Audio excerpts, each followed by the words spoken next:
First it was Uruguay over Fiji, and now it is Japan over Ireland, 19 points to 12. Wow. What a game. Absolute credit to the Japanese guys for getting this done. There was a lot of talk about it being a possibility before the tournament started, but I'm not sure any of us really in our heart of hearts actually thought they would be able to do this. Ireland, massive turnaround from that Scotland game where they were absolutely dominant to this game where times ball in hand, it just wasn't happening for them, and I'll go over the stats towards the end. You can see just how good the Japanese were in some of those areas at times, but it started off early. Ireland going through phases. Japan turned them over. Japan put some pressure on Ireland. They put a kick through almost for Matsushima, but Stockdale did well to clean up, so it was kind of both sides feeling each other out early. 5 minutes. Tamura missed the penalty. It was a penalty that O'Mahony had given away, but Tamura couldn't punish it, and not long later it was the same guy, O'Mahony, who was in there winning a penalty for Ireland, and they went for touch, got another penalty, went for a little quick cross kick. Cardi cross kicked to the right wing to Earls, and again it was close, but the ball went out. So interesting that they were looking to make, I guess, maybe Lemeki feel out of place on that left wing for Japan, so Ireland's right wing, because he was a late replacement. It was supposed to be Tupou, and they seemed to be targeting that. There were a lot of kicks going in that area, but no early points. Eventually, 13 minutes, Ireland, a lot of pressure on. Finally, they've got advantage. Kari again puts in a kick. This time it's Ringrose again on that right wing for Ireland, left wing for Japan. He gets there. Yamanaka can't win the ball in the air. Ringrose gets it, spins, and goes over for the first try of the match. So Ireland ahead 5-0. They missed the conversion, but it is 5-0, Ireland in front. And that pressure that they were putting on kind of paying off early. 17 minutes, Tamura does get a penalty, which puts Japan back within touching distance, 5 points to 3. And it was from Ireland missing the restart, basically. Kind of coach pulling your hair out kind of stuff, where from the restart after you've just scored, you guys give away points, but that's just what happened here. So Joe Schmidt will be pretty frustrated with that one. 20 minutes though, and again it kind of goes back the other way. Ireland with advantage. They put in a chip kick. Cardi tips it back, and Carney's the guy who gets it. Carney, I thought, was one of the more assured looking figures in the Ireland lineup all night. And to be fair, he is that experienced, so you kind of expect it. The TMO checks it, and it's all good, so it goes 12 points to 3. Ireland kind of extending that lead again. The conversion is good for that one. 30 minutes, bad news for Japan. Murphy goes off. Seems like he's got a bit of a rib injury, so he wasn't comfortable playing on. He's replaced by Leach. From there, the game kind of goes back and forward. 32 minutes, Ireland concede a penalty at the breakdown, and interestingly, that was all from Ireland missing their own line-out ball. And their line-out ball going into this tournament was a question mark, because it's been a bit hit and miss at times. And with Devon Toner not being selected in the squad, it was another area we thought maybe they would struggle, although last week it was 100% against Scotland. But from the resulting penalty, Tamura kicks it, and it's 12 points to 6, so kind of back within touching distance.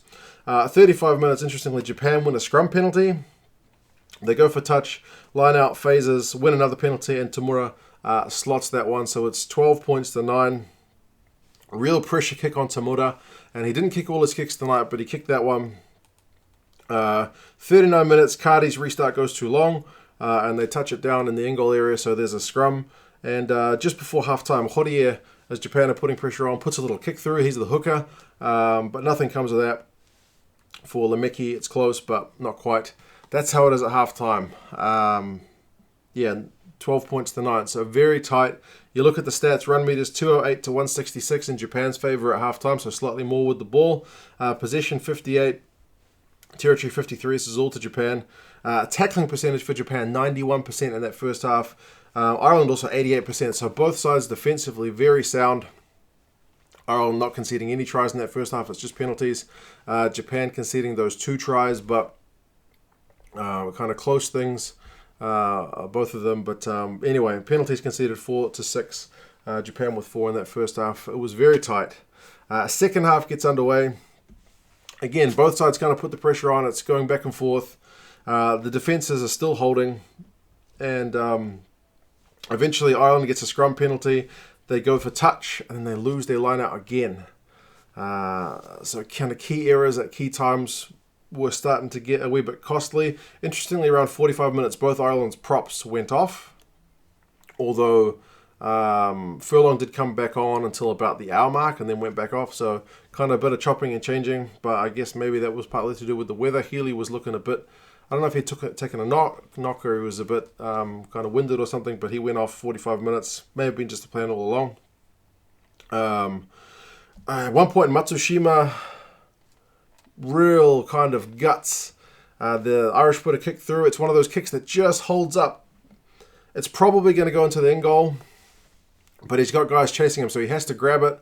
He runs around from his in goal, spins, and you think he's going to put in one of those kicks that you have to do at the last second, that it goes 5 meters. It's going to be a 5 meter lineup, but no, the guy runs it down the left wing, beats a couple of guys, really gets his team out of trouble. Really brave stuff. Tamura on 54 minutes misses a penalty from 46 meters. Again, it's a pressure kick. He doesn't quite get it. 58 minutes though, Fukuoka gets a try. Again, it's a long period of pressure from Japan. Lafayette with the quick hands. I think it was Nakamura that threw the cutout ball. And he converts it. It's a really good kick, and that puts Japan in front. It's the only lead change of the game. And that's it at 16-12. 64 minutes. Ireland go through some phases. Carney puts in a kick.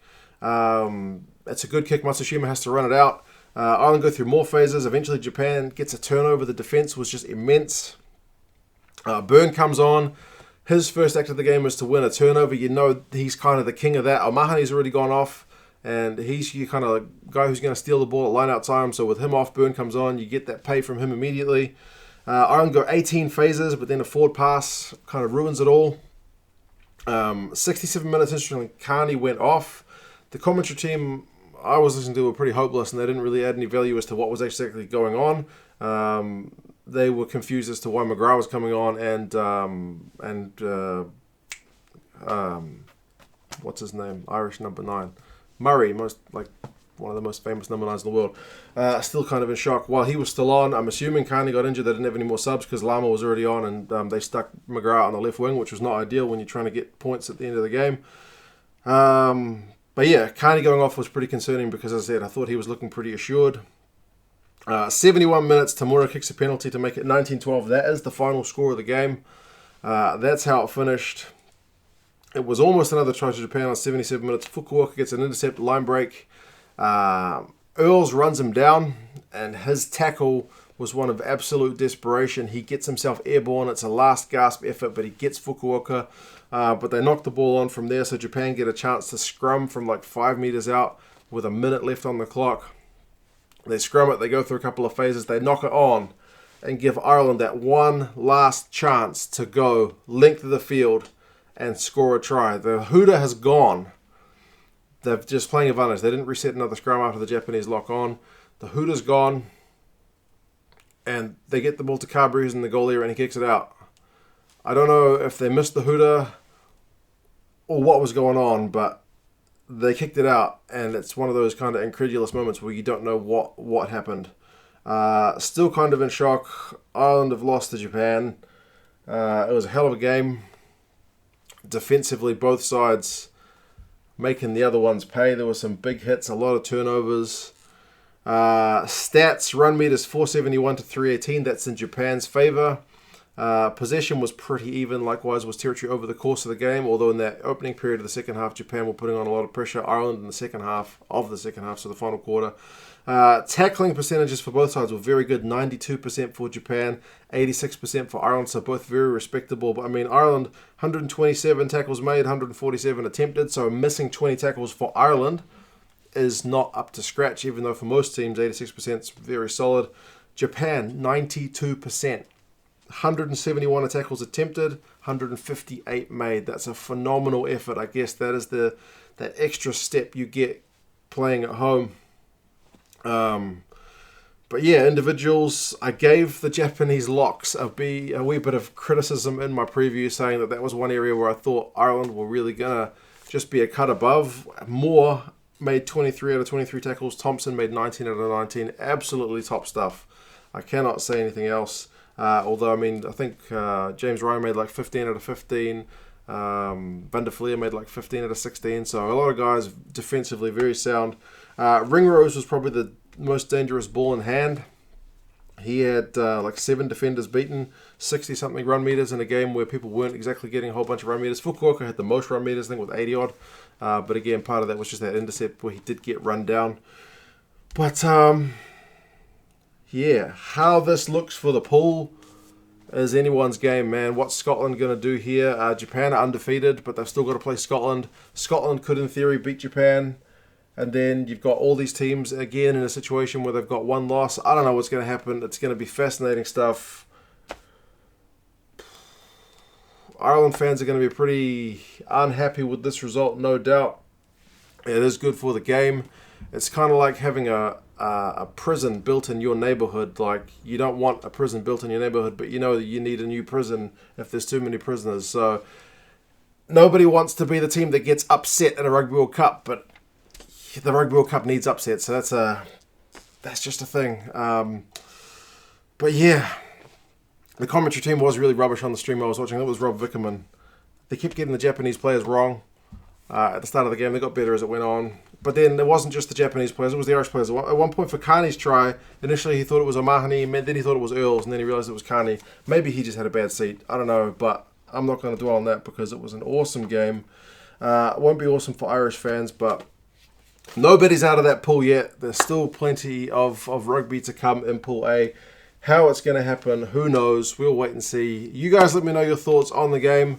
How do you think Ireland bounces back from here? How do you think Japan will go? Can Japan make it out of the pool after this result? It'd be hard to say definitively no, but it's far from mission complete. So, yeah, you guys let me know your thoughts. I'll talk to you again soon. See you later.